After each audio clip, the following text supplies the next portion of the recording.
ግን ትኬቱን ከቆረጥኩ በኋላ ውስጤ በምንም ተአምር ደስተኛ ሊሆን አልቻለም። ሰላም ጤና ይስጥልኝ። እንዴት ተከበራችሁ ቤተሰቦች እንዴት ናችሁ? ደህና ናችሁ ወይ?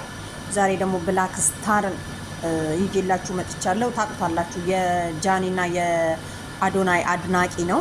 በጣም በብዙ ጫጫታ ጊዜ በጣም ይደግፋቸው ነበር፣ ያደንቃቸው ነበር እና ዛሬ ደግሞ ስለ ራሱ ህይወት አንድ ነገር ብሏልና በጣም ተገረምኩኝ። ምክንያቱም ይሄ ነገር በሁሉም ህይወት ውስጥ ያለ ስለሆነ ማለት ነው።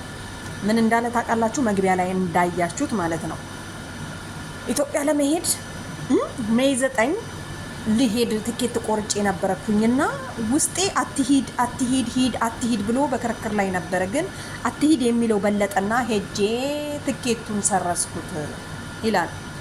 ምክንያቱ ደግሞ በጣም ብዙ ሰዎች የጎዱኝ ሰዎች ኢትዮጵያ ላይ ስላሉ ነው። የራሴን ስራ እሰራ ነበረ ከዚህ በፊት ማለት ነው። ቪዲዮ ሲሰራ ምን ብሎ ሰርቷል? በጣም በክፉዌ ጊዜ ወይም ደግሞ በተቸገርኩ ጊዜ የረዱኝ ሰዎች ከሌ ነው። ሆቴል ጀምሬ ከስሬ ሆቴሉን እንደገና ለማንሳት የደገፈኝ ሰው ነው፣ ብር ያበደረኝ ሰው ነው፣ ሰርቼ የመለስኩበት ነው ብሎ ስሙን ጠቅሶ እዚህ ጋር ሲያመሰግን ነበርና አንድ 3 ሰዎች አመሰግናለሁ ብሎ ነበር። አሁን ደግሞ ምንድን ያለው? ወደ ኢትዮጵያ ለመሄድ የተነሳው ሰው ቀረ። አያችሁ? ምክንያቱ ደግሞ ኢትዮጵያ ላይ የሰሩት ስራ የራሱን ስራ ከፍቶ ወይም ደግሞ የሆነ ነገር ብቻ በራሱ የጀመረው ስራ እየሰራ እንዳለና በሰዎች ምክንያት እንደከሰረ አያችሁ። ይሄ ክስረት የመጣው ደግሞ በወዳጆቹ፣ በቅርብ ጓደኞቹ፣ በቅርብ ላሉት ማለት ነው መልእክት ያስተላለፈውና እናንተ ምን ትላላችሁ? ምንድን ያለው? አሁን ደግሞ ከዚህም በፊት ጥሩ ላይ ያደረጉልኝን ሰዎች አምጥቼ አመስግኛቸዋለሁ። አሁን ግን በፎቶ እያመጣው ደግሞ መጥፎ ላይ ያደረጉልኝ ሰዎች ለጥፌ ልሰራ ነው ያለው። እና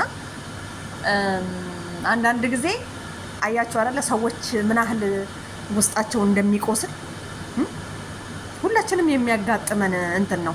አንዳንድ ጊዜ የሆነ ባመናችሁት ነገር ስትከዱ ሰው እኮ የሚከዳው ወይ በሚስቱ ወይ በባሉ ብቻ አይደለም፣ በብዙ ጓደኞች፣ በቅርብ ጓደኞች ሊጎዳ ይችላል ማለት ነው። እና በጣም ሲናገር በጣም ገርሞኝ እያዳመጥኩኝ ነበረ። አስባችሁታል እንግዲህ እዛ ስራ ጀምሮ ነበረ። ስራውን ያበላሹበት ጓደኞቹ እነማን እንደሆኑ እንዳከሰሩት ያውቃል። ፎቶአቸውን እያመጣው ልለጥፍ ወይ አንድ ሰው ብቻ ነው ከዛ ውስጥ እንደውም ስሙን ጠርቶ ነበረ።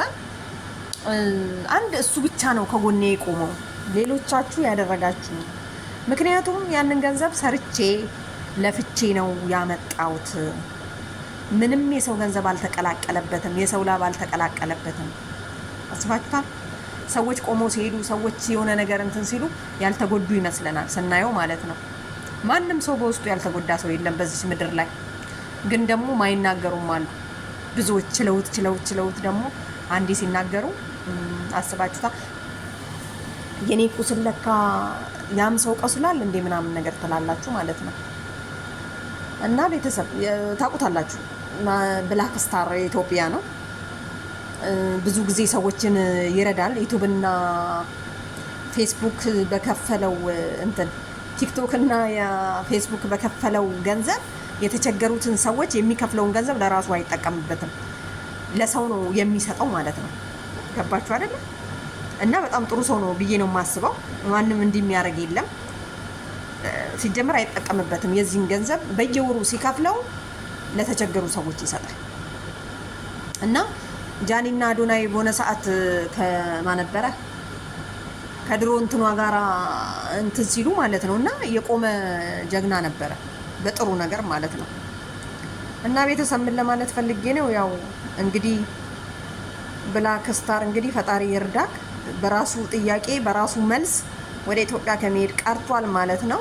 ያው ሰዎች እንግዲህ ለሰው በደል መጥፎ ነገር የምታስቡ ሰዎች ፈጣሪ ብርታቱን ይስጣችሁ፣ የሰው ቅስም የምትሰብሩ ማለት ነው። ባይ